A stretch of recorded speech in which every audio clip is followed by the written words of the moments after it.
Yeah, good morning. So now I'm going to explain about the organizational structure of business.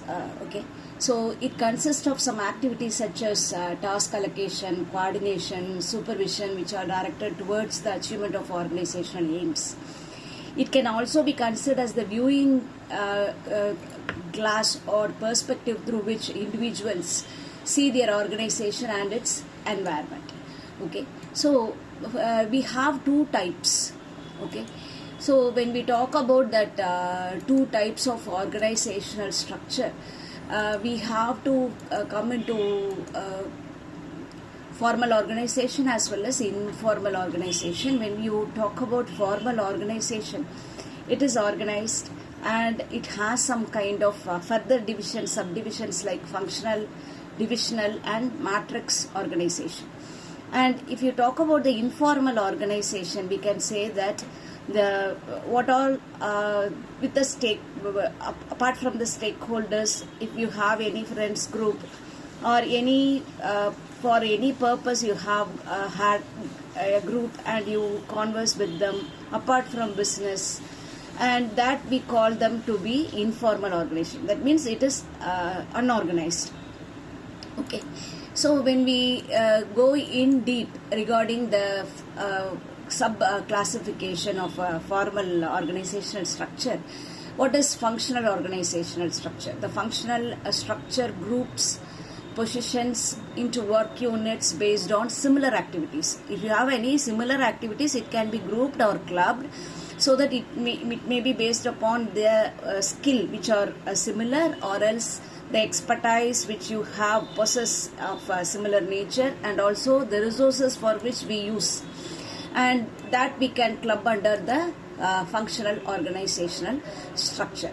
And when we talk about the functional organization, we have we can take an example of famous or a business company, Tata company, like that way. So in such a big companies or MNC formal companies, you have production department, marketing department, finance department, personnel department, as well as HR department. So like this way we can take an example of HR, functional organization. Advantages: by doing the same work for a longer period of time, then the organization gets the benefit of specialization. So there is chances of specialization here, and they know their work very well, so it is easy to control and coordinate the employees. And another thing, the manager as well as the employee gets experience, as well as they do their contribution towards the organizational goal. And when they are very specialized as well as very become an expertise in such fields, then automatically the cost minimum, time gets minimum, and they complete in a standard way so that there is a perfection. Okay, so each individual has a fixed job, and inside the functional organization the employees are required to concentrate on their own work, which avoid duplication of work, and also there is a very clear chain of command in this structure. So everyone knows which decisions they are allowed to make and which ones to hand off to their supervisor. So there is a ease of control. And that everywhere when we talk about the advantages, even we have some kind of some disadvantages which we need to know. And the disadvantages inside functional organization: the work is connected with one department, and there is also a interdependence of another department. If any another department has not completed their task in the right way, automatically this department cannot complete their work. So this kind of interdependence also makes some kind of disadvantages inside functional organization. And if the size of the organization becomes big, employees start working on their own wish. So you know that I have a seniority, and I'm the senior staff, like that way. So what they will do, some kind of they'll take some advantage, so that there is difficult in coordination. And development of employees is not there.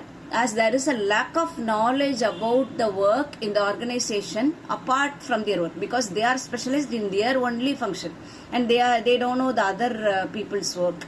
So like this way there is some kind of disadvantages.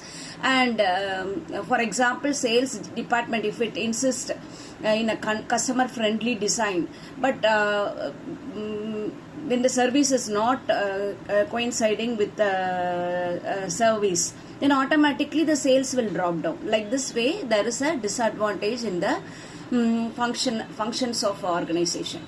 And so now we saw regarding informal organization, the functional organizational structure. Many examples we can say, it may be accounting department. Even in MNC companies there is a function based organizational structure. And like this way what we can do, there may be some kind of hierarchy there. The president or a GM or CO, they call.